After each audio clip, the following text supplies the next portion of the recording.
रोहिणी आहेत, समोर कांबळे मॅडम आहेत, खैरे मॅडम आहेत, मोरे मॅडम आहेत, इकडे पाटील मॅडम आहेत, दुसऱ्या अजून कुलकर्णी मॅडम आहेत.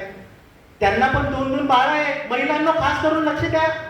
संध्याकाळी 7 वाजता क्लासवरून दोन्ही पोरं आली तर ती जोशी कुलकर्णी किंवा ती पाटील मॅडम काय म्हणते, तिचं अनुशासन बघा काय आहे तिच्या धर्माप्रती.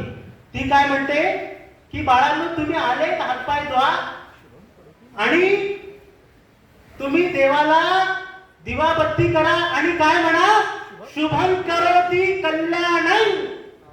आणि इकडे माझी खैरे जाधव माझी ताई, ती पण भाजी चिरते, तिची पण 2 बाळाचं गोंडस बाळा आलेली आहे.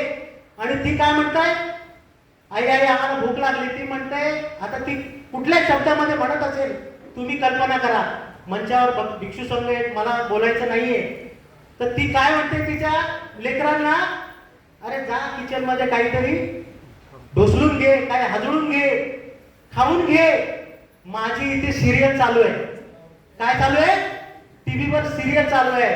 तर माझं असं म्हणणं आहे, ज्या दिवशी ती माता भगिनी ती कंपल्शन करेल की बाळांनो तुम्ही हातपाय धुवा, बाबासाहेबांना आणि भगवान बुद्धांना वंदन करा, त्रिसरण पंचशील म्हणा, त्याशिवाय तुम्हाला भोजन मिळणार नाही.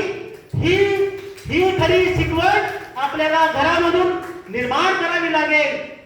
मंच तर भरपूर आहेत, खूप काही समाजामध्ये समाज सेवा करणारे धम्म सांगणारे उपासक आहेत, परंतु आपल्याला घरामध्ये हे ट्रेनिंग सेंटर निर्माण करावं लागेल. याच्यासाठी हा अट्टाहास आहे.